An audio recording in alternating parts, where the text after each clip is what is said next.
Welcome to Mindset Mastery Moments, the best growth mindset podcast recognized by Million Podcasts and ranked as a top mindset podcast by FeedSpot.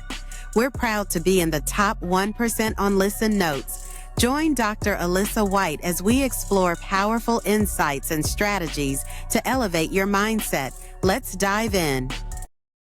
Welcome back to Mindset Mastery Moments. Today we are diving into a topic that most leaders overlook, yet it might be the most powerful tool for clarity, creativity, and resilience. It's called strategic rest. My guest today, Dr. Erin Wilson, is not only the co-author of Strategic Rest in Leadership, but also the CEO of Design Ideal Consulting.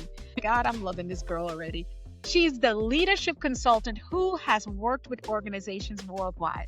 She's helped teams to thrive through relationship, intelligence, intentional leadership, and yes, the power of rest. Dr. Erin Wilson is a mission-driven, purpose-focused, transformational coach leader. She leads teams to thrive by integrating relationship intelligence, and I told you that crazy thing that I can't wait to her tell us, strategic rest, because y'all know I'm a recovering workaholic, right?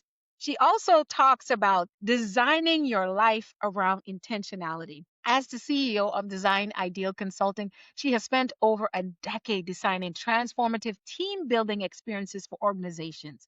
She is a certified expert in core strengths, the 5 behaviors, and everything this. Erin equips teams with tools to communicate, collaborate, and lead with impact. She's also the co-founder of Strategic Rest Summit and the co-author of the Strategic Rest Leadership Challenge. She is here to teach us how to implement rest in our leadership, in our entrepreneurial, and she's going to bring so much more because we had a ball just having some really good girl time and boss lady business behind the scenes.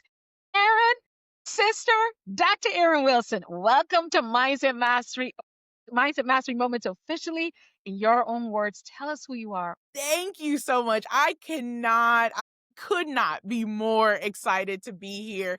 Like you said, this podcast really did start before we even hit play. We have just been really vibing, right, on who we are. And so you kind of told just the perfect story. You're so good at that, Alisa. But I'm Dr. Erin Wilson. I'm the principal consultant and CEO, of course, at Design Ideal Consulting. And I really help teams and individuals through executive coaching unlock their full potential through relationship intelligence, through my signature framework, strategic rest, which we'll talk about, the NAP framework to really help you understand how to use rest as fuel, how to use it as your superpower instead of seeing it as something that's a reward that we just try to run towards the end of the week. And my mission is really simple. It really is to transform leaders. I've had some phenomenal opportunities to be able to do that with people all over the world. And so it's incredibly important for me. It's my purpose and passion to help organizations, to help teams, to help people achieve sustainable success. And so that's what I get to do. One of the things that brought me to this space is really experiencing hustle culture. Really that like I had to do all, be all, see all, know all. And it literally almost killed me. And that literally almost killed me. Due to trying to show up for everyone, I burnt out and really experienced my very first stress-induced seizure. And I knew something had to change, that there was something else, that this can't be how life is meant to live. And so not only from that going like, it has to be different, I also decided to be intentional about how I would use my time and talents to make the world a better place. And so, I didn't write this book because I have completely mastered rest. I still have to use my framework constantly. Yes. But I wrote it because I was chasing leadership titles and really just realized that rest was not a luxury. It was a survival strategy. Whoa, rest is not a luxury. It is a survival strategy. That is so powerful. Dr. Aaron, I love the way you reframe boldness. So many people believe you have to wait until you are fearless to step out. And that is the one thing I've been addressing, as I told you later, across all my social media platforms. And you and I have literally, we keep finding more ways, as we even spoke about our own platforms, to become more fearless. You say that Yes. boldness starts with clarity, not courage. Ooh, and that's the same thing I've been saying. So she's going to It reinforce something the only she can. Can you share what shifted for you when you discovered that courage over clarity, or is it clarity over courage? Am I saying no? absolutely. It To boldness to starts me, where it's clarity is, not clarity courage. over Yeah. it's 100% clarity over Mm-hmm. courage, right? Understanding what you're called to do will help you move even when you're shaking in your boots, right? Yes. It should. You have everything you need in order to move forward. The difference between people who have something that you see that maybe is something that you want or have a goal in mind to do, one of the biggest things that separates Mm-hmm. people from that is inaction, right? Yes. We have gotten into a space where we feel like just because people have moved or are doing or are creating, that they are somehow braver than us, right? And I would dare to say that they're not, but they are being bolder than maybe you Yeah. are sitting in your inaction Right. in this moment, right? It doesn't mean, and we talked about this, just because you move forward doesn't mean that it's going to be perfect. But there's somewhere along the lines that people stop believing in the fact that we've got experience, we've got talents, knowledge, and that helps us understand what our strengths are. So that even when we move into spaces that we're unfamiliar with, we've got things in our backpack of tools to help us work our way through, even if we hit a mountain, Yes. even if we need to repair the street to get across, even if we need to create a bridge. So we can't be fearful. We have to realize that it doesn't require us to be brave, to be bold, right? If something doesn't exist that you want to have, for me, I knew that I love sharing knowledge with people and I love sharing it live so that I can interact with folks. So I said, nobody's handing me a show. So let me go over to YouTube and make Right. one, right? And that's how Power Nap Live over on YouTube. That took action. It took me hitting record in order for it to happen, right? Exactly. So you do not have to be brave. This is one of the things that you say a lot is that if I have to sign the permission slip for you, This is right? it. I am doing that. But this is both of us. Yes. This is me as well as Alisa signing your permission slip to not have to be brave Yes. in order to take that first bold step towards the life that you want to You live. have to. And intentionality is so important behind you being able to accomplish what it is you say you want. And there's, like, I always talk about having that little toolbox. And today, Dr. Erin is reinforcing what I've been talking about recently is clarity. Clarity. And I love that she says clarity over courage. That Yes. is something that you're never going to have enough courage because number one, imposter syndrome is going to try to slow you down. Sometimes FOMO is going to try to slow you down. The fear of missing out. Like, okay, if I start doing a podcast, I'm going to miss, Sunday dinners. I'm going to miss baseball games. And I understand, but you can strike a balance because if you have clarity that you are called to have this YouTube or this podcast or maybe this writing this book, then everything else, if you start to figure out how to move in the direction of that, I promise you things will fall into place. But you got to make sacrifices. So, Dr. Erin, here's a question I have for you. What does clarity look like in practice for leaders and entrepreneurs who feel stuck? What does that really look like? That's a fantastic question that I get asked a lot, Yeah. right?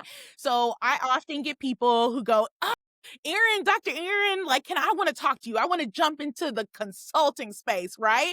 And I go, come on, there's plenty of water out here in the pool for all of us, right? But the first question that I ask them, right, is who are you talking to? Now, most people go, oh, I want to help everybody. I love everybody. I've got information that can help anybody. So I'm willing to do that. And as soon as people say that, I go, figure out who you're talking to. And then I'm happy to help you after that. Right? Then reschedule the meeting.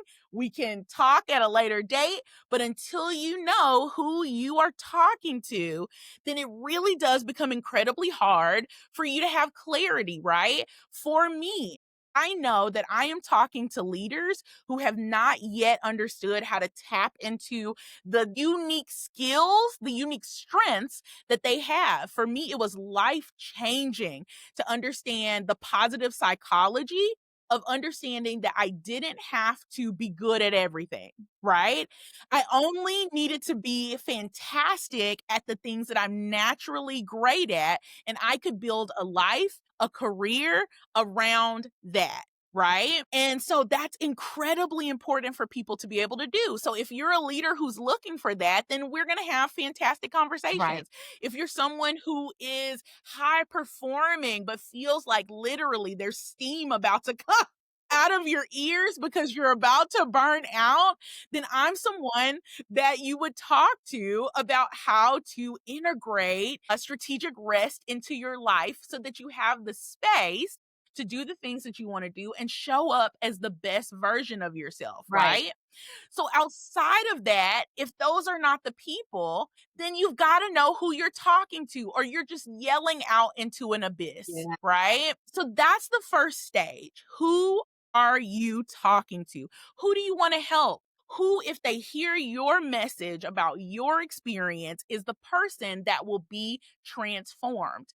And for folks like us, I know this because we Reach out talked to, about yes. it. If there's one leader that hears my message saying, listen, I'm not saying you have to be good at everything, but you need to be good at the unique skill, the unique strengths that have been given to you. And that sometimes they're hard for us to see what they look like. I do a fantastic session called Leaning into Your Strengths and have done it for corporations, teams, universities. I literally just left Goodwill.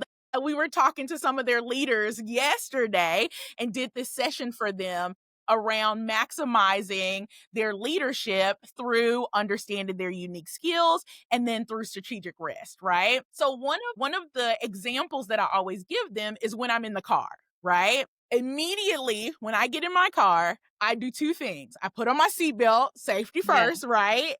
And then no matter what, even if I know where I'm going, I still plug the address into a GPS, right? Exactly. Now, for most people, they would go, oh, are you doing that to look at what the traffic looks like? Are you wayfinding? What does that seem like? But for me, it's for one critical piece of information: how long Took it'll me to take me get to get there. there, the time. Yes. I want to know the time. Yes. So for me, if it says that it's going to be 8:24 when I get there, I go, oh, I can do that in 8:22. Right? Now, most people wouldn't see that as something that it is, but it's honestly one of my skills of True. strategy. There are many people who are listening to this that would go, I don't care about that. My husband is one of those people. When he gets in the car, he just La, drives, la, la, right? la, There's la, no la. He's just enjoying his strategy. ride. He's not the He's just driving. He's vibing. He's listening to music. He is just driving. He's not thinking about, oh, is this car trying to get in front of me? What if I take this other street here? Will this shave off time? But I am. Yeah. And even from that tiny life thing, it allowed me to understand one of my skills that has allowed me to make six figures in my consulting firm, right? It's allowed me to be fantastic when I worked in corporate and when I worked in higher ed and when I worked in nonprofit. I am a strategist no matter where I am. It's important for leaders, for women, for anybody to unlock what their unique skills are. And that's who I am. And I have clarity in that. So to me, every other entrepreneur should seek to have clarity about who you are helping, who you're talking to. That's exactly it. And that's, I'll say, what I found in my journey, and a lot of entrepreneurs or intended business professionals, and even individuals coming out of college looking for work, is they're not sure where or who they want to serve. what group and which area they want to be in, and they get overwhelmed by it a lot. What do you say to, let's speak specifically to entrepreneurs, because entrepreneurship is at an all-time high across the globe. And statistics is showing that women of color across the globe are responsible for the large number one women, and then women as a subsection, women of color as a subsection of women that are even higher numbers that are starting businesses. What is responsible for that level of clarity that women are able to step into space and know who to serve? Speak to the woman and the woman of color, since we represent that demographic so well, that is like, I really want to start my consulting. I really want to do coaching. I really want to go out there and start a healthcare business, but I don't know who or how I even know who I should serve. What do you tell her? Yeah.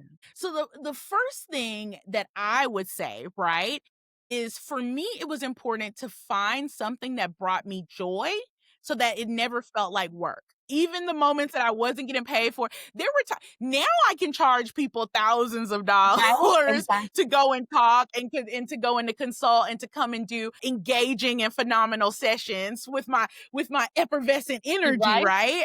But some of my first payments were Starbucks Come on. cards, right? And I was You loved it though. excited You about felt on that. top of the world though. See, I said, I can't believe somebody's paying me in cappuccino. Me to tell them what I already know and I've been knowing. Correct. And to get this feeling. Yeah. There have been times where I have not felt well before I did a session, and the energy that comes to me when I'm helping people have these light bulb moments and presenting feels like nothing I can even completely explain to people, right?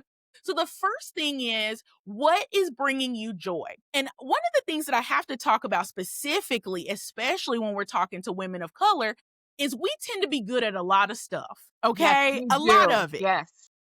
And the noise of being good at multitasking, being good at all the things, is that it's hard to narrow down onto what you actually are called to do, right? I know that I'm called to tell people about how they can transform their lives around emotional intelligence, having a high level of relationship intelligence, to me, even deeper than emotional intelligence, having people literally understand that they don't have to have the same strengths as me in order to be incredibly successful, and that you find spaces that lend to the strengths that you have. And then also saying pauses are powerful. Right? Those are the three things. And each of those conversations, no matter who it's with, bring me joy, whether I hear my bank account go cha-ching or Yeah. not. I Right? love that. Now, do I prefer the cha-ching? Absolutely. Yes. Okay. Do I prefer the high cha-ching? Absolutely. Right. We're not here, I'm not gonna cap, okay, as the young folks would say. Yes. Am going to say that even sometimes when my conversations are pro bono, right? Or there's an organization where the women need to hear, or whoever needs to hear the message that I have, and I do it for something that doesn't necessarily fit exactly what most people pay for it, I'm invigorated. It's what pours back into Nothing me. like it. So that is where to start, right? What are the things that you talk about, that you do, that you love, that you want to share, that are part of what you're called to do? And the way to know that is how you feel when it's Mm, happening. If no one pays you a cent to do it, you would still do it. You'd still love it. You still be happy that you're living in a moment where you get to do that. And to me, that is the first step. And honestly, one of the largest steps, because once you know that, then do it. exactly. I love that. So, so powerful. So much strategy. I told you all it's going to be power packed and there's going to be a lot of gems. I hope you have your notepads.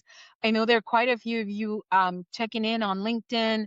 Just put something in the chat, because at the end, we're definitely going to check in. If you have questions wherever you're watching, we're going to check to see for those, to give Dr. Erin a couple of Q&A. She'll answer a couple of questions before we go. But let me ask you this. What is one mindset trap you find people fall into a lot when they're trying to be bold? Back. One of the things with me, Dr. Erin, it's like I would get stuck around analysis paralysis. And I wrote about that last Mhm. week because that was one of the place where I stuck. I would be like, okay, so, everything in I use the word excellence, but I say that nothing is wrong with that. That's perfect. But for someone who's moving into the space of their purpose, which is sometimes a lot of times new territory, it's more entrepreneurial, there's risk involved. That is actually more perfectionist, and it's actually a Yes. way of holding myself back and delaying getting out in front of what it is I'm supposed to be doing. So, what are some of those other things that people find themselves in that mindset loop that's really holding them back from being bold and stepping out, that you see that you can help us move through? Absolutely. Listen, I just had a conversation with someone who had the mindset that I'm about to say right now, Uh-huh. right? And it's one that to me is not unique because I've had this conversation Over and over. over and over and over, right? It is, I need to get this certification, or I need to have this, or I don't have enough years of, Mm, or maybe if I wait one more year, then people will stop it. stop, right? Stop it.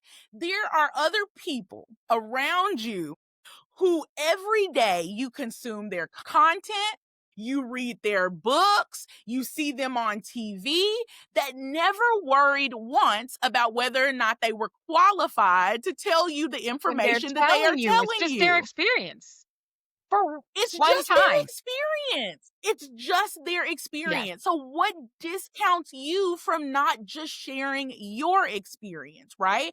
There are people out there who are waiting to hear your experience. We are in a space, in a place where we have the opportunity for there to be many ways for people to lock in to just your experience. You said this to me just a little while ago, and so I want to share it because it really did inspire me, that the way you say it may be the way that someone else needs to hear it, even though 1,000 people are saying it. Yes. Yes, absolutely. I stand behind it. Exactly. It is the same. It's so important to understand that you may be the That's vessel right. in which someone needs to be poured into, and that your message is important. I have to tell people all the time because they're always scared. Oh, what if I don't, somebody else is already doing this? Yes. And I go, okay, does that mean there's no more real estate? People can follow more than one Come person. They can on. There's have more so than one much. There's 8 billion plus people on the planet. And there's and just they a few of can us who actually like even bold enough to speak, because that is the biggest fear. eggs. People fear speaking more than death. So Yes. open your And mouth. open your mouth. And there it is, right? There is the clarity and there is the boldness that I'm calling people to do, right? Calling entrepreneurs to be bold, because that's what's Yes. required in this season for sure. That's what's required to get out here and to be. I do this every day, scared. And we're talking to somebody. I love a good lifestyle, okay? Come on. You and me too. Your We're both your Libras. girl, Secret, if we don't I already look like twins, we were already born like pretty much the same day. So we're Libras. listen, I had to be incredibly bold to walk away from a W-2 that was hitting my page, hitting my bank account every 2 weeks, that allowed for me to get all of the things that I wanted to get, Yes. to live where I wanted to live, to drive where I wanted to drive. And fortunately, I have a fantastic, and we talked about that too, Yes. support Yes. system through my phenomenal husband. Yes. But walking away from That was that still was a one of security blanket for sure. it was one of the scariest things I have ever experienced in my life. And the scare didn't stop just because I walked out, just because I said bye to the people. It happens every day, but I always choose to be bold. I choose to show up as the best version of myself. I choose to give the best product and the best sessions to every last one of my clients who believe in the work that I do and call me in to their corporation to talk to their teams, call me into their universities to talk to their students and their staff people. I show up and do absolutely my best and know that it's the thing that's going to continue to carry me forward. But if you never walk into those spaces, then how do you ever how do you ever get what you're trying to get, right? You gotta And move. it's scary. One of the things that people to me don't talk about enough, and that's why it's important for us to talk about as people who are entrepreneurs and moving further into that space, is that one of the things for me, especially about 2 months in, right? Things were going really well for me. Clients were coming, all of those different things. So it wasn't like I was lacking the financial reinforcement of walking away from my job. But one of the things that had me so, oh my God, had me on the floor of my office, laying on my carpet, going like, did I do the right thing? Was literally that I had gotten so used to, right? The privileges of being fantastic at my job where people would let me come and go as I please and do all of these different things that I had started to go, well, what if I go back to that feel good, that safety, Mm, right? What if I go back to allowing people to tell me what I can do with my time? What if I go back to the ceiling? Because there's only a yes, certain amount that you can make when you work for other people, but for me, the ceiling. the limit is endless, right? But I had to sacrifice the feeling of safety for the feeling of boldness, and that's what has paid off for me. That's what bought you your freedom because now you have your time. You get to decide where you go, when you go. You can be in Boston, you can be in South Africa, you can be in the UK, Absolutely. you can be in Arizona, Absolutely. doing exactly what Absolutely. you love to do, but on your own terms. No one is telling you On you can't say this and you can't say that. You get to do, and that's the Absolutely. price of freedom. Do it while your knees are It's the shaking. price. Do it while your voice is It's the shaking. It's price. the price, but it's worth it. That's what you're It's the telling us. price. But it's worth every cent that you pay for it. And it is scary. Freedom is scary. When did we start thinking freedom wasn't scary? And it ain't free. It ain't You gotta buy free. your freedom. Freedom ain't free. If you don't hear anything else today, freedom ain't free and it ain't safe. It, Yes. it is scary. Yes. And Freedom two is doctors scary and just it said ain't ain't because it ain't. free. This is not something you say not. Exactly. We gonna This is an ain't because I situation. know freedom is not free and it is not without fear. No, that's Okay. the price. You But gotta it's trade it in. okay to experience fear. It's natural to experience fear. Yes. We should. Often on the other side of fear is some of the most phenomenal experiences that we will ever experience. Some of the most amazing pieces of your work coming to fruition are on the other side of the fear that you feel. And I don't even want to say the other side. I never not It's right in feel there. It's like fearful. a part of the soup. It's like an ingredient. Because if you're growing and going higher in what it is you're called to do, you're going to be afraid at every level, on different ways, on different days, for different things. Just get used to it. Yes. It's like I'm used to feeling that pit in my Yes. stomach. And if I don't feel, I'm like, should I be doing this? Yes. This feels awkward. Something ain't right. And I would even go deeper than that. If you stop feeling fear, you're not pushing yourself Good for it enough. toward you're not pushing yourself hard enough. Absolutely. It doesn't You're mean not that even it's not, we're not talking about the trauma response. Okay. We're Yes, talking about you being in a comfort zone. Because if you're not feeling correct. fear, if you don't feel like it's uncomfortable, if you don't feel like it's challenging, if you feel like, oh my God, what if I completely suck? What if I completely feel you are in a comfort zone? And as Dr. Kareem R. Ellis say, hey, Dr. Kareem, hey, only dead things fit in comfort zones. That's a casket. And they comfortable as ever up in there, but they ain't going nowhere. I mean, you know what dead things do? They're just dead. So that's the only They're just time as an there. entrepreneur, as a leader, as a strategic innovator, you're going to be not feeling fear. So get used to it. It's part of the formula. It's a secret sauce to the Yes, Oprah Winfrey's, to the Elon yes, Musk of the world. Let me tell you yes, something. Those guys, those gals, they are great because they didn't wait to have all the courage. They just had clarity. And here's the thing, Erin, if you don't mind me yes. taking it this when it comes to clarity. Please know it's not clarity about where you're going to be in the next 10 years and exactly how you're going to get there. Please, that is not what Correct. Dr. Erin and I are saying. We are saying that you're going to have clarity about who you're going to serve and that you need. And that you need to serve them. Absolutely. That's the clarity. That's it, period. And I would even add to that, you know who you are, You know who you right? are. I know what I You know who bring. you are When and why people you ask are. for yes, and whose, depending on That what you what believe. what you New, believe, right? who's who and what and why. Okay. But I know, and that's to me why it's important for you to have a phenomenal network is too, as you get to know people, right? Yes. Because as soon as someone goes outside of something that doesn't match Mm, what my excellent skills are, the skills that I'm saying are the things that are unique to me and natural to me and that I am excellent at, I go, I love that you trusted me with this conversation, but I have a fabulous consultant colleague over here yes. that let me connect you guys to do that specific Yes. work, right? Absolutely. So the clarity, 100%, you're absolutely right. The clarity we're talking about is understanding who you are serving, who are you talking to, who's your end user, Mm, right? And then how you can use your strengths to serve those folks. yes. After that, pivoting will be incredibly important for you to thrive, Yes. right? We want to just survive in our businesses. We want to thrive Yes. in the businesses that we decide to do because people can literally feel that.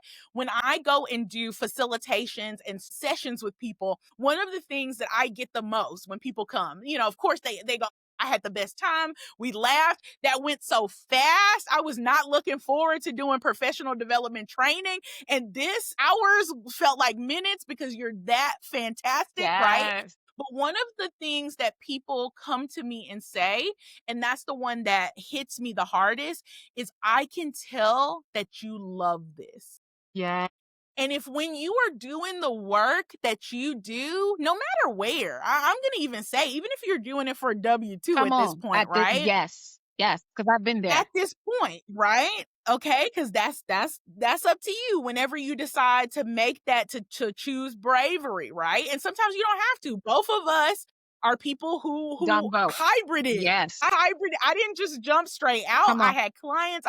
I set myself up for success. Yes. So I was hybrid for a very long time. For 5 years, I owned my consulting firm before I decided to hop, Leave the to W2 world. jump off into the entrepreneur space full time.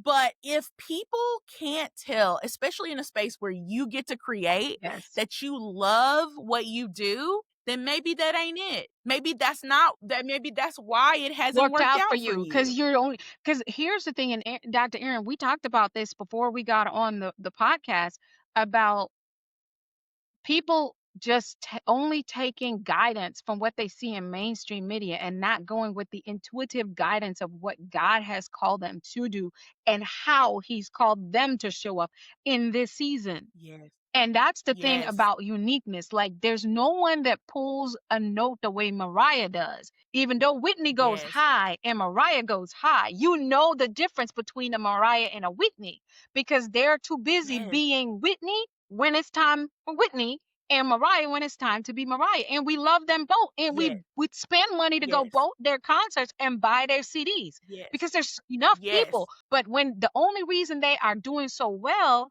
and speak as Whitney's still with us, the only reason they have done so well is because they were walking in their version of music and singing. Correct. They did Correct. that. And so you got to do that. You can't worry about what's trending. Yes, there's certain business Yes. strategies that tools you might use that other people are using, but the minute you start trying to be an Yes. Erin or an Alisa, you're going to lose Yes. track. You can't say, "Oh, Alisa's Yes. doing podcasts about mindset. It must be that it's so great, so I'm going to do mindset." No, you're not. You want to understand what is the formula Alisa is using to get her podcast in front of so many people and attract international guests who are impacting at high levels, high achieving, multimillionaire levels, six-figure levels. You Yes. want to understand the formula. You don't want to worry about what I'm talking about. You don't even want to talking to because maybe you need to talk about how to make a sneakers clean. Maybe you need to talk about how to cook a pot of jumbo, the 5 and 100 Yes. ways how to cook a pot of jumbo. And you talk about that on podcast till you don't have no more to teach. And now you're talking about how to make chicken feet soup. And I know that sounds gross, but in the Caribbean, we love chicken feet soup. God darn it. But what I'm saying is be you, understand formula, not copycatting. That's the problem. Absolutely. Absolutely. And that ties in so well because that is the work that I do with leaders and teams. Talk to us For about it. some reason, we've been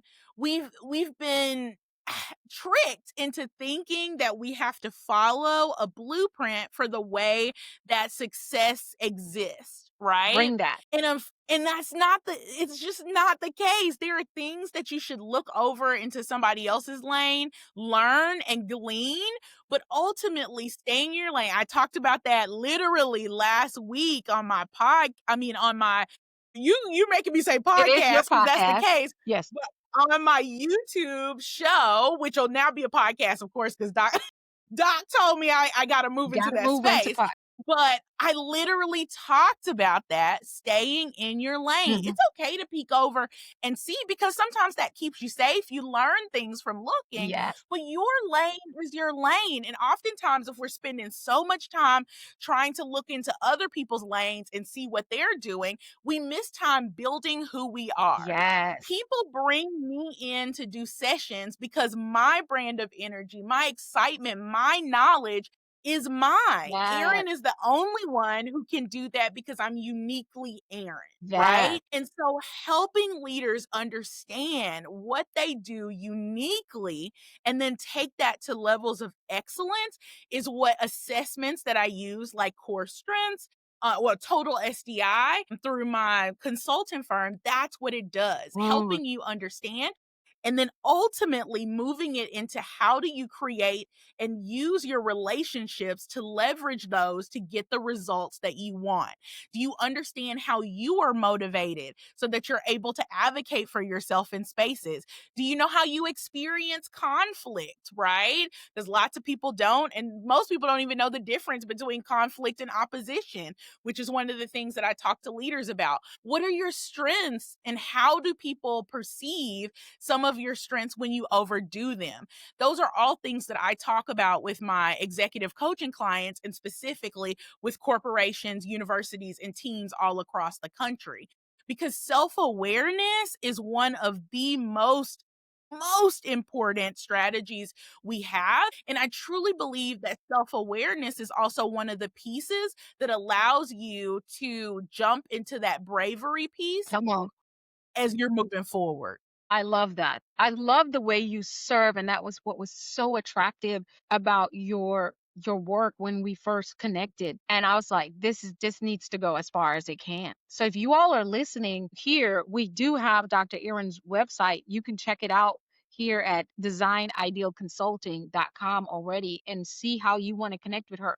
Dr. Erin, let's talk about that strategic rest as a leadership tool because this is fascinating to me. I haven't met anyone who is who this is one of their focus areas to help leaders grow. You've challenged that hustle mindset in such a refreshing way. You talk about rest as not a reward, but as a competitive advantage, right? That is absolutely powerful. Why do you believe rest is one of the most overlooked leadership strategies today? Well, here's the thing, right? Strategic rest is kind of to me is what happens when ambition meets wisdom. Okay. When ambition meets wisdom, that's exactly what it is. Right. So I shared a little bit of my story when we started this, right? I was chasing titles. It literally made me ill. Right. For Mm, folks who missed it, I literally had a stress induced seizure because I was staying late, coming in early. Y'all have heard the stories. You've seen them. You're related to people who have shared that same story yes, as the Black woman who is doing it all, right. right? So I don't have to retell you that information. Exactly. But what I started to see is that a couple things. People who had access to more wealth than me were people who vacationed and took their time to do things when they needed to do it. They optimized getting time back because they knew how precious it was, and understanding that downtime is important for you to be able to have clarity and creativity to come up with the next phase, the next stage, the next wonderful idea that will be the thing that pushes you into the next space. I worked for a phenomenal boss. And one of the things that I started to notice about her is that she did two key things that allowed her to be able to me practice what I didn't know at the time until myself, Dr. Kelly Dixon, and I Hey, wrote Dr. this book Kel. together. Yes, shout out to her. Until we wrote this book, hadn't named it strategic rest, but I saw her use that as a leadership strategy. When she was not at work, she took her time off. She made sure that she hired people who were experts in what they did so that all she had to do was to remove roadblocks from us. When she was gone, she didn't stress about what was going on there. She was enjoying her time away. And whenever she would come back, she would pull us all together and go, these are the things I thought about while I was gone, She didn't right? call y'all while she was there. I love No, that she for would be us. on her vacation. Yes. When she would come back, she would pull us into a meeting or the next meeting that we would have. And she goes, let me tell y'all about some of the things that I thought about while I was away. And the ideas, the wealth of knowledge she would come back with because she literally took time to step away allowed her to build such successful departments. People would come to her and go, how do I do this? Or can we put this with your department because we know it will thrive? And I watched this woman who did this have 40-year span career and be one of the most decorated kind of higher education individuals around the country. People knew her name in rooms everywhere. And I watched her do it, and it came from her actually taking time to think strategically. And the way she did that was through rest, right? It was literally her competitive edge. And I'm over here going, I'm working, but I never have time to even think about what the next thing is, to think about my next business idea, to think about what I'm even going to be bold about, right? Because Yeah. I'm just running. So for us, and especially Dr. Dixon and I, when we wrote this book together, it was literally born out of us looking for ways to experience rest, right? We had a Zoom conversation and I was like, I'm exhausted. Like, what are people out here doing? She was like, me too, right? And so we were like, we need to hold each other accountable. Yes. We need to be resting so we can do things. And so that it was born out of us monthly having a mastermind, right? Around how we were taking care of ourselves. Yes. And we started to see that we were able to do so many more things, even though we were starting to schedule the way we rested. And that helped us write our book. And we wanted other people to experience what that looks like. So we wrote the NAP framework, The which nap is framework. the NAP framework. I know that's so cute. Every time I say it, it makes me smile because it's so cute. We're so creative. I love it. I love it. But And I have to so the make me a NAP copy because I love framework, naps. Listen. you know, me too, right? And if a nap is the way that you feel most rested, then that's phenomenal. But what we discovered is that there's other ways to feel rested that are not necessarily sleep, right? Come on. And that by using our framework, the NAP framework, which is nurture, I'll tell you a little bit about Yes, it. let's get So the into N that. stands for nurture. And that's really about nurturing not only your body, but also like your mind Mm, and your boundaries so that you're able to sustain your leadership energy. Okay. Or your energy, period, yes. is what that nurture piece is about. And we found in that space that, yes, of course, taking naps, if that's what's, or sleeping the right amount of hours is fantastic. But we also found two other areas in there. The first one was, well, not necessarily the first one, but one of them was actually creating communities, right? Around rest and having a community. How many people, I know you have, if you're listening to this, you have been exhausted on the weekend, but you hook up with your favorite person, like me now with Dr. Our energy. Alisa, okay? Don't even I get feel so started. energized. We laughed and talked. We couldn't even, y'all, we were supposed to tape this hours ago and be gone, but we were just chatting and I got so much energy Yes, from we what we were did. doing, Live right? wires we are. So yes.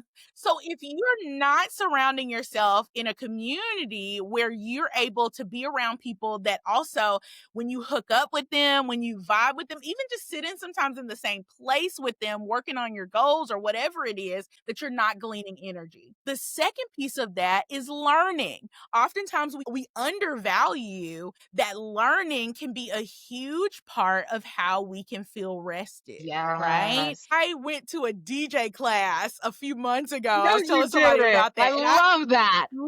It's I was fire. in there like DJ Duchess.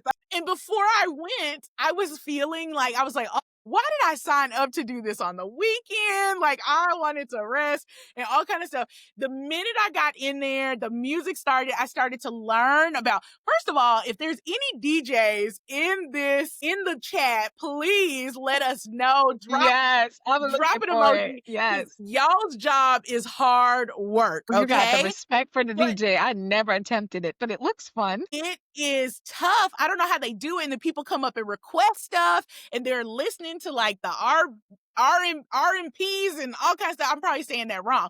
But whatever the case is, it gave me such a respect in a learning situation. And so learning, is there something that you want to know? Google it, right? And just go down a rabbit hole of learning. But that can also help you feel rested, right? So it's also about finding the ways that work for you. For some people, it's working out. For me, it's, finding me a nice little luxury spa. Sometimes it's just doing a staycation up the street in a hotel and figuring out the next stage of what I'm going to do in my business or how I'm going to support the people, the leaders who I do work for all the time. But for you, what is it, right? How do you do it? Through your community, through other people? How do you do it? Through learning? And how do you do it? By taking care of your energy, okay? Right. So that's nurture. So then next is assess, okay? The A is for assess. And that's really one of the things that a lot of us don't do well is assessing what's working and what's not working. We keep pushing sometimes way further than we should be pushing it, and it makes us fall right off the cliff, Yes. right? Yes. So we need to be having real conversations with ourselves, and that's what you do in the NAP framework to ask yourself and assess what's working, what's not working, because self-awareness is really the gateway to transformation. Oh, It yes, truly it is, is. Yes, right? it is. And then finally, after you nurture, after you assess and really ask yourself assess what's working, what's not working, heighten that self-awareness piece, it's time for you to prioritize, right? Mm, So prioritize your well-being, even the way that you prioritize your goals, but you have to do that strategically as well as consistently, right? And it's a cycle. You consistently do that all the time, asking yourself and using the NAP framework to help you decide each of those pieces because we wanted other people to have a simple, easy way in order to be able to understand how to add that strategic rest practice into their life so they can maximize their leadership and their life and what ultimately they're called to do. yes. Ooh, I love it. The NAP framework is fire. If you're watching us live, put some fire emojis in the chat. We'll be checking it out later. NAP framework, you're ready. And also remember, you can catch Dr. Erin every Sunday. Is it Dr. Erin? That's On right. her Every YouTube channel. Sunday on Yeah. 10 a.m. Central Standard Time. Come check me out. Give me some good comments in there. Yes, and we have the YouTube handle wherever you're listening or watching into the podcast. We have it up on screen right now. It's at NAP. Just go there. That's If right. you're watching this on YouTube, just go ahead and subscribe right now and let us know that Right you've been now. watching us here on Mindset Mastery Moments. Dr. Erin, one of the things you mentioned a little bit earlier that I want to bring us back to is the relationship intelligent piece when you talk about it as a leadership. superpower. I love this because success often rises or falls on the quality of our relationships, right? How has a Right. relationship changed the way you lead, and how can it help others if they're listening to us now and they want to understand that? Absolutely. One of the most important, I would say, when people go, "Oh, how are you doing all of these things? How do you make all this stuff happen?" I tell people one of my top three things, right? I would say strategic rest, of course, Yes. right? But one of the biggest heavy hitter tools for myself is my ability to leverage relationship intelligence. Okay. So, in its simplest form, relationships with people are connections, right? Right. But we actually walk the world with people who are motivated in seven, according to this assessment that I absolutely love. It's called Total SDI. And if you're interested in taking that assessment and finding out how you're motivated, how you experience conflict, your top skills, and even how people may perceive your top skills done overdone, please don't hesitate to reach out to me at my website or either on LinkedIn, wherever you'd like. Let me know, and I'm happy to help you get your hands on that so you can know exactly, right? Right. But here we are motivated in a combination of three different ways, okay? So most people are motivated either through performance, process, or people. Mm. Okay. I myself am motivated by a blend. That was the word that I was looking for. So each of us have a blend Yes. of all three of those, but some are higher and some are lower, Okay. right? So for me, I have a close equal blend, and that's exactly what this total SDI assessment will tell you with performance and process, right? So you probably see that. I'm always talking about getting it done, but I have a literally strategic way and process in order to do it, right? Right.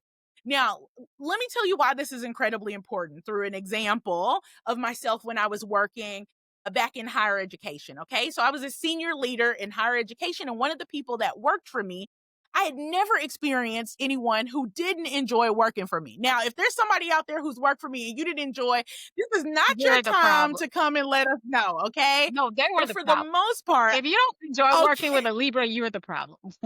So, You are the problem, okay? So I would dare say that most people that have worked for me have enjoyed that experience, right? Mostly because I try to be a boss that goes, or a supervisor that goes, tell me what you want to do and let's get you experiences to help you move to that next piece. My job as a leader and as a supervisor has always been to remove roadblocks and to treat people like they're experts in their lane so they can do what they need to do. And so that's how I rock and roll, and people usually vibe with that so well, right? Okay. Well, fast forward to one of my senior leadership roles, and I had someone who worked for me that I was like, I don't understand why this is not working. I do not enjoy working with this person. She does not get where I'm coming from. I don't understand, right?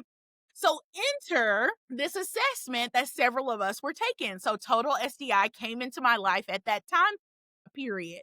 So we took the assessment, and it clearly showed me why she did not understand any of the words. Who was that? I think it was Chris Tucker. Was that him who said, do you understand any of the words that are coming coming out of out of my my mouth? mouth. Because Yes. that's No, I she did not get it. she would not understand any of the words that were coming out of my mouth. And it became super clear to me that the reason that she wasn't is because she was motivated by a high blend of people, and I was motivated by an incredibly low blend of People. people. So Wow. every time I would explain to her why we needed to do something, I would say it because we're trying to be the best department. We're trying to be the best university. We're trying to create the blueprint for how other people would do this, when the whole time I needed to be painting the picture for her about how this impacted People. people. You guys are speaking, you're speaking Dutch, she's speaking French, and that's the only languages you know. Nobody's hundred communication percent. is not happening. It would be going, her little eyes would just Glaze. glaze over, and that would be what happened. Once I was armed with that tool, which is why it's transformational Yes. for the universities, for the corporations, for the teams that I use it for, they have these huge aha moments because they go, oh my goodness, the whole time I've been talking to you like this when I needed to be telling it to from Right. this Right. motivation system, right? So once I started to talk with her and go, hey, I want to do this project because it'll impact students in this way, she went from someone who I was 2 minutes from firing to one of my Most favorite cooperative employees that employees. I've Yes. ever worked with. Even still now, she reaches out and goes, the things that you taught me have helped me be amazing in these new roles that I have since we don't, work, neither one of us work at that same place anymore. But it's so important for us to understand that people are motivated differently. And once we're able to unlock that, even about our own selves, we can advocate for ourselves in the projects we do better, the spaces, the jobs that you literally apply for. You're like, hey, will I be doing things that allow me to really be in Yes. my bag, right? Than things that are outside of that. And then it also changed the way that I understood conflict, Mhm. right? That was such a big deal. Think about relationships, right? Some of the best relationships that we have, the ones that are our strongest, have experienced conflict. Yes. But we've been able to walk our way back from that conflict because, ironically, we actually only experience conflict when our motivation value systems are being attacked. Come on. Motivation When values. I love the way that's articulated. when our motivation value systems are attacked, that is when we often experience conflict, right? Yes. When someone gets in the way of me being really productive, that's when I start to experience conflict. But here's the thing, right? We can also, in our relationships, keep things, and that's why relationship intelligence is so important, because understanding the difference between opposition and conflict makes all the difference. Now, let's say I have come to pick you up and I'm standing in your hotel room and you put on some shoes and we're getting ready to go. And I say, "Oh, hold on, Dr. Alisa, are you going to wear those shoes? It's going to rain today, so you might want to change them," Right. right? And you go, "Oh, thanks, Erin. Okay, good looking out. I appreciate that," right? And we keep moving. Now, let's rewind and go back. Now, let's say we knew each other for a while, okay? And now I'm standing in your room. You put the shoes on, and I go, "Oh, you never know how to dress. Why?" See, I didn't even really say that to you for Feel, real. and I'm like, And your reaction, it's adverse. exactly. It's an adverse reaction. Already got all my Exactly. spikies going. That What do you mean I don't know how to dress? Look at what now you're what wearing. changed? You never know how to What dress. You changed? didn't even iron your shirt. You see? Exactly. I'm going off now. You are going off. Yes. And let me tell you, the one thing that separates the first conversation from the second one is that it got personal. That's it. Yes. Conflict only happens when it gets personal. That's the difference between opposition, because we had an opposing thought. You thought those shoes were a good idea. I did not. That was opposition. You changed shoes. We went off and had lovely brunch and had a good old time, right? But what changed in that second situation was literally that it got personal, right? And once something like that happens, once we experience conflict, this is even more amazing to me about this assessment. So knowing this helps change the game, and I'm gonna tell you why, right? So understanding what you experience in conflict, because we actually experience it in 3 different stages. But if you want to know more about that, let me know. I'm happy to come in and talk to you about it. But let's just stay in that first stage of conflict. So for me, when something gets personal, when I'm experiencing conflict, my first stage of conflict is to assert. Okay. Yes. It doesn't matter what it is. It's going to be sweet and southern because that's me, right? It may be with a smile, but I'm going to tell you what I'm not going to do. I'm going to tell you I'm not eating that. I'm going to tell you I don't love that. But other people may either, there's 3 different blends that we have. So assert, accommodate, and analyze, right? But for me, my first stage is always to assert. Exactly. So one of the things before I understood relationship intelligence and understood how I experience conflict and that people experience it actually in 14 different ways than I could, right? Or Wow. 13 different ways That's a than I lot. did. That's a It lot. This is why we have so much conflict because we don't even understand each other. Correct. Correct. And that people experience it differently, because that's exactly I what I got was about to say. 13 out of the way. So if I was in conflict with you, right? Kind of like how love languages are. Right. We tend to lean towards our love language, even though we're supposed to be loving people In in their their language. language. So I would assume if you did not assert, you were not upset. Our relationship was fine. Fine. And this whole time I am pissed off. Correct. You may have just accommodated because that's your first stage of conflict, Yes, right?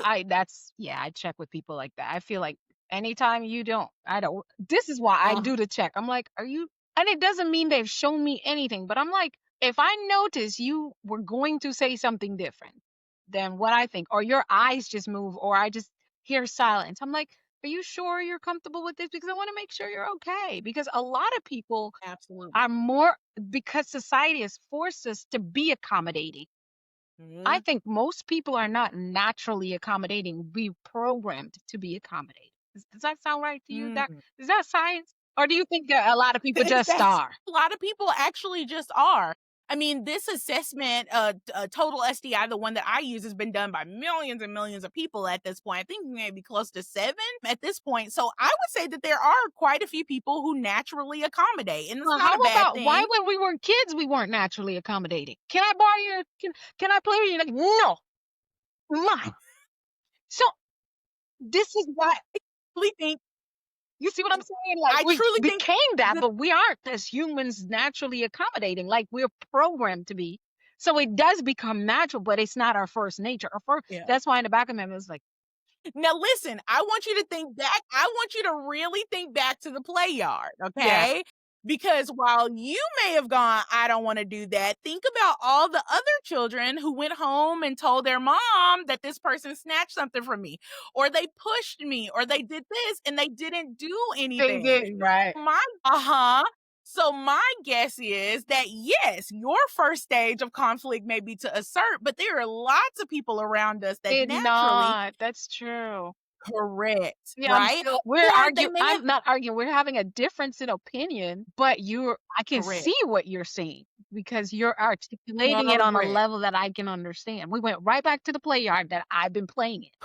If you're correct, right? following, And this is even all impromptu, but we're actually doing it on purpose so you can understand how it works. Like I'm actually doing what I'm doing on purpose, creating a difference in opinion with Dr. Erin and modeling how you can. She's bringing me over, I'm bringing her over, and we're able to agree and disagree at the same time. But I see everything you're saying, and you see absolutely, mine.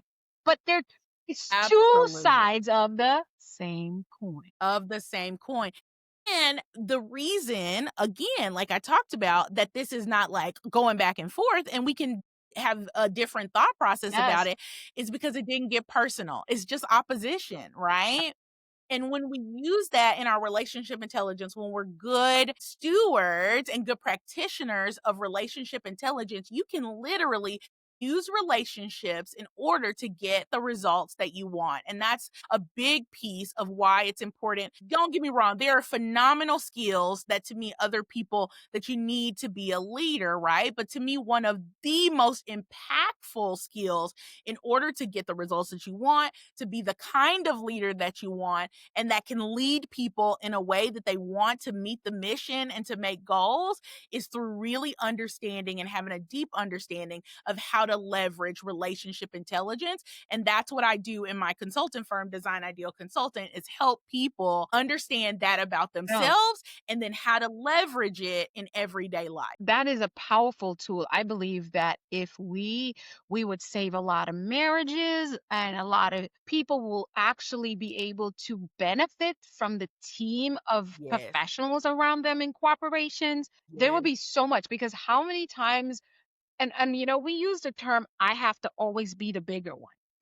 So Mm, so that is mhm. talk to us about that because I am now trained as a leader based on your Yeah. formula.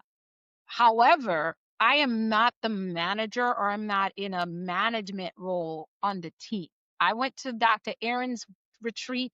I'm fired up, but I'm the only one that my company paid to go. How do I come back and interact with these people that don't understand and know what I do? What does that look like for me? Absolutely. So that to me is 100% why this matters, right? So by understanding number 1 how you're motivated and then understanding that there's different motivation value systems out there, you can start listening to the thing that somebody hones in on. So let's say I'm having a conversation with you and I don't know exactly, which this will be so fun. I think I'm going to send you an assessment, have you do it, and it would be Absolutely. so fun to come back Yes, and we will debrief on it yours. on here. I think with people seeing it, that idea came to me as we were That'll sitting be a here. So we're great going to work next that out show for us. Yes. for sure. Okay. So let's say you get your results, right? And you're like, how do I leverage these? So you will start number 1, understanding that maybe the person doesn't hear it the same way I do. So how do I play with some of the other spaces? And as you're listening, you start to ask yourself, is this person focusing on the process more? Are they focusing on getting it done? So the performance piece more? Or are they focusing like whoever the other person is on people, right? So you're already starting to kind of eliminate what those are, and then you can start to use actionable language to help them see things or hear it, right? Or provide information in the way that helps you to be able to shape the outcomes that you're interested in. Does that make sense? So even though I'm motivated by performance and process, I have worked for multiple supervisors, especially in the higher education space. Once I moved to, more corporate spaces, then we started to get more people who were motivated a lot by performance, Oh, if yeah. that makes sense. Yes.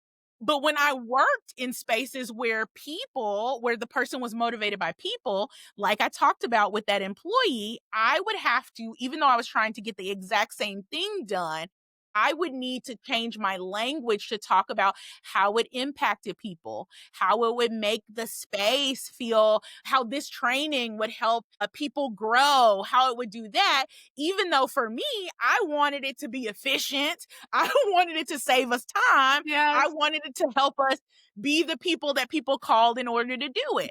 Now, Yes. I would still be able to get what I was trying to do done, but understanding it and being able to communicate it from a different lens changes the game for you as a high level communicator, but also someone who is also able to do the things that you're trying to do.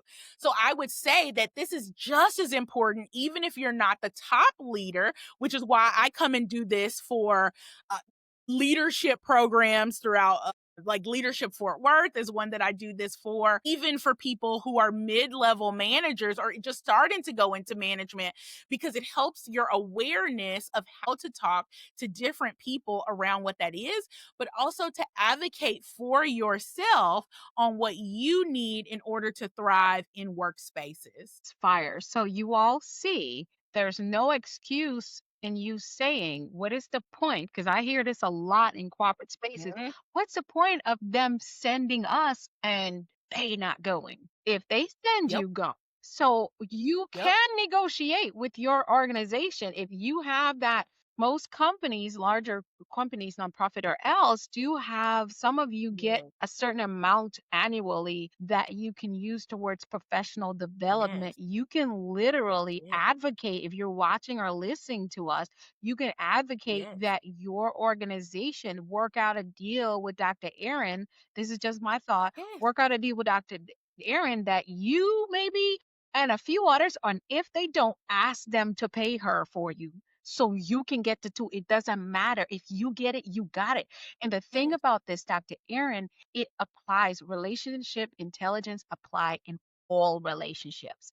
This will be who you Oh, use with your mother, with your sister, with your yes. husband, with the boyfriend, with the boo, Yes. with the boohoo, with your Yes. stepdaughter. When you're Yes. functioning that way, it will break a wall down that really exists amongst us, right? 100%. I went into a corporation recently, a nonprofit actually, and one of my so I had someone who of course got it done through her work, right? So of course her job paid for it. She reached back out and was like, "I need my boyfriend to do this before I know if we're going to move forward because I want to know how he's motivated." I've had multiple couples come and go like this. For me, it has been amazing to understand how my husband is Yes. motivated because I'm able, when we're talking about things like our finances, when we're talking about things that are important, life goals for our family, to be able to say it in a way that he's motivated changes the game because it's different from me. So absolutely. And you would be so surprised the number of clients that I have that are not necessarily, now don't get me wrong, I have lots of executives and VPs and CEOs who call me and go, come do this for my whole management team. But I have had multiple clients come from me doing it for one person who is not even close to executive level, them walking in and saying, I just want to share my results that I got from this because it was so eye-opening. I got this from this amazing Dr. Erin, and she did this session that I was in a group, in a leadership group somewhere else. And then they bring me in to do that for the whole team because they go, I need this information for everyone. I Yes. need this for my entire team at this hotel that I've done it for. I've done it for people at Marriott. We always say Marriott because that's how they pronounce their name. Even though people say Marriott all the time, Right. they pronounce their name Marriott. For Hilton, for all of these different companies that I work with and do this information with. But a lot of it starts from that one person who may not even be the executive leader going like, I need this information For and I'm going to myself. share it Yes. with someone in leadership. So powerful. And I love that it focuses, I haven't heard of it. This is my first time. And it focuses on the communication style, which a lot of other assessments do have a component in there for how to communicate. For example, this does. But this for me is so specific. And it's also to me a little bit less cumbersome, if I can say, from just Yes. hearing, because some things just get too much. And again, based on the type of personality that we're dealing with, some people are not attracted to all that bulk. Like my partner, that would just, if disc, he likes it, but he doesn't care to like be unpacking it because it's a lot. But anyone, for me, this sounds so simple and straightforward. It's a tool like Yes. you didn't even, I guess maybe because I do have a psychological behavior approach to life, it already is a part of my pack. Like I already put it in my packet and I haven't even done it yet. I don't even know the basis of it, but it sounds so simple that a caveman can do it. Yes. And again, I am not And it trying to is. promote it. Just I feel like if we can have, like, when we think about politics and a lot of the political environments, like I'm sitting here listening to these people saying the same thing and it's still an argument. Like, Yes. what in the world? Yes. And it has so much to do with literally the direction in which you're saying it. If you're telling me how it's going to impact just people, we're talking about birthdays and we're talking about all these different things, then I'm trying to get it from you. But if you're telling me about how it's going to create, how we're going to move forward, how this project is going to be done, how it's going to be successful, then I'm going to hear you talk about that and you can still do it for the benefit of other people. But yes, it is so fantastic. I literally keep my results in my drawer. That's how often I look back at Wow, mine, that's awesome. But literally, it's only one because it page, provides. Dr. Aaron? No, so it's actually, that's so funny because we weren't even gonna talk about this and then we got You got into it. it. I Yes, love because it. it's so important. Yeah. Actually in really cool pages of information. So it's incredibly in depth and I love to do this. Every one of my executive coaching clients, we do this SDI because it helps. So oftentimes when people are coaching, they're just kind of coaching from your problem, right? And helping you kind of think through what some of those experiences are. And hopefully, if you've got a fantastic coach, asking you the right Question. questions, because Right. that's what coaches should be doing, Fingers right? crossed. But so one of the things that changes the game for me when I'm working with my executive coaching clients or just debriefing this information for leaders who are interested in it. And when I say leaders, because people get a little nervous They when you think say leaders, managers. They right? think managers. Managers, if you literally even have a family at home, You even if are you a don't, even if you leader. just go to church, even if you go wherever, you Are are a leader please and understand you me. should Yes. know this information about yourself, right? Okay, Yes. so that's it, period. I'll stop there. Right. But when I do this information with leaders, it literally is just so game changing because they have all the information that they need. And so when I do it with executive coaching clients, we don't just come from the standpoint of helping you just solve the problems that you have or the issue that you're trying to do, but we also help you see how your lens can be different from other people, and we use that as a foundation to help you understand why you may be experiencing things that way Mhm. and how to kind of move around it, because we actually understand deeply how you are motivated, how you're experiencing conflict, and what are the skills and strengths that you've actually been using, and what the perception of those strengths when they're overdone could be doing to impact your relationships negatively. I love it. I love it. So powerful. Mhm. That is so transformation. I love that we got to spend a good quality of time on that, even though it necessarily, but it's one of the tools that you bring to the space Yes. of leadership Yes. and just life evolution, just people just being Yes. empowered in what they do. Oh my gosh, Dr. Yes. Erin, we're in Flip the Script where we ask our guests what is one thing that they had to change their mindset in the area of what change and how did it impact the outcome of what you were trying to do? And you flip the your own mindset. Love that question. For my mindset, the flip for me was that my well-being is not optional. Period. My well-being, your well, I'm going to look deep into the camera for somebody who needs to hear this today. Your well-being is Not not optional. optional. Oh, I love this. We keep operating out here like it is optional, like we have like we shouldn't prioritize it, and by no means am I telling you to be selfish. You don't have to, you don't your well-being not being optional doesn't mean that you're not selfish, right?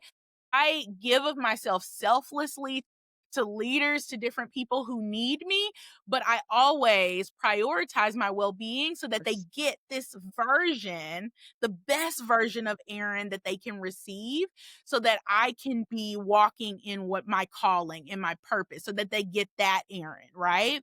So your well being is not optional, it's a strategy, right?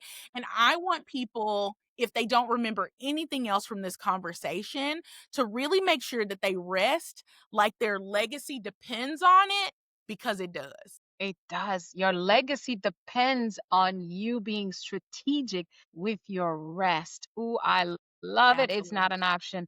Dr. Erin, after everything that you've accomplished and all the wonderful things you have planned, what is success to you now? A success to me now is a few things, right? I want my consultant firm to still, of course, be successful for many, many years to come. I want it to be one of the many things that helps me to leave a legacy that allows people to be their best selves.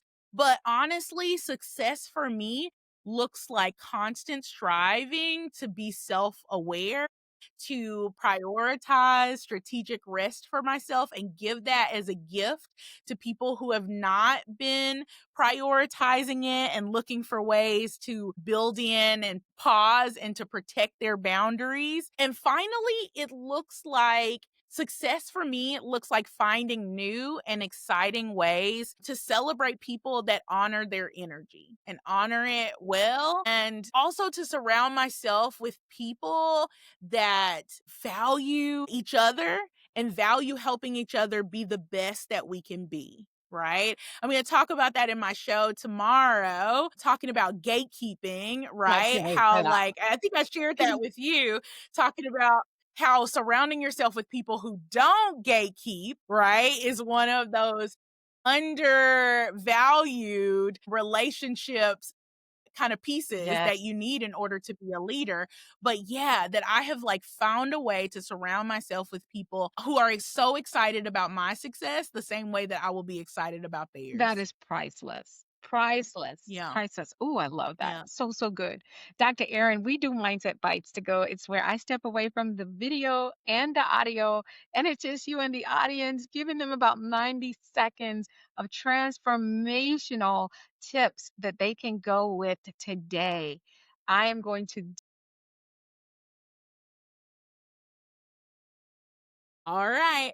So the first thing that I would say is, for sure, We need to be out here scheduling rest like it's a meeting, okay? If you don't do anything else, because we all know if it's not on the calendar, it's not gonna happen. So I need you all to rest well, to make good decisions, and to really think about how you can show up as the best version of yourself for the people who you care about.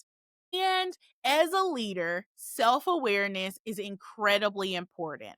And so, really making sure that you understand who you are in each of the spaces that you show up in, the unique strengths. And again, if you don't know what those unique strengths are, you better reach out to me because I'm happy to help you discover those.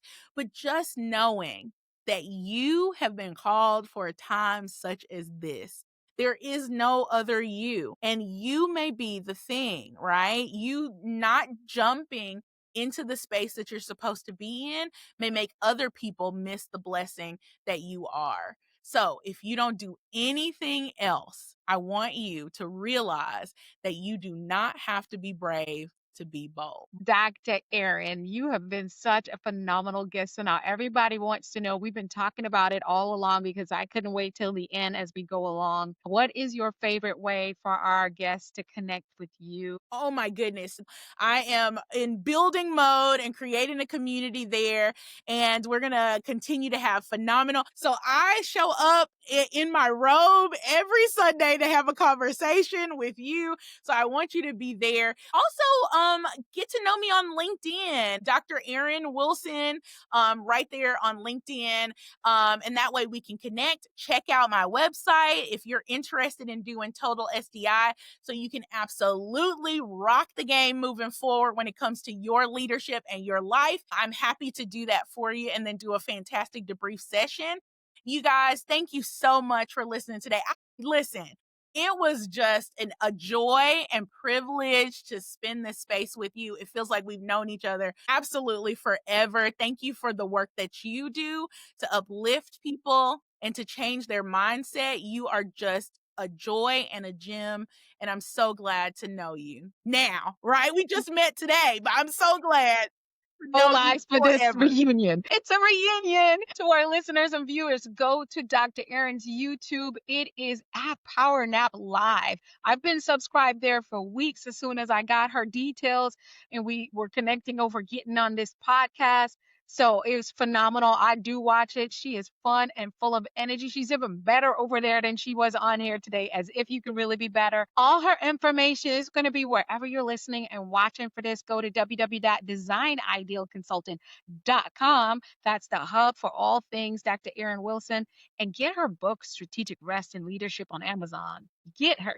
Girl, I got Yes. you. Don't worry. I got you Thank because you. I got my copy. So I already ordered my copy. So I'm going to get it autographed when I come to Fort Worth next month. But listen, guys, don't forget, she does have a free gift. It's called the Relationship Intelligence Checklist for Leaders. And that's on your website, right, Dr. Erin? That's right. That's right under my website. As soon as you go under offerings for, of course, teams and different things like that, scroll all the way to the bottom and you will get that absolute checklist. And that'll help even remind you, especially if you want to know even deeper about your specific motivation value system, the way you experience conflict and your strengths and overdone strengths. That's the perfect place to do that. And guess what, guys? I will get the link for you and make sure our team puts it right here where you're listening to the podcast so you can go directly and take that. But it's no real good if you don't go through the whole process, so you can put that into place and really power up your life, career, and all your business and professional relationships as well. Listen, Disruptors, it has been such a blast. Dr. Erin, again, thank you so much. You're so amazing. Thank you. Thank you. Thank you. Thank you for having me. All right. Keep mastering your mindset, Disruptors. Think, speak, do become, and we'll see you on another episode of Mindset Master Moments. Bye now.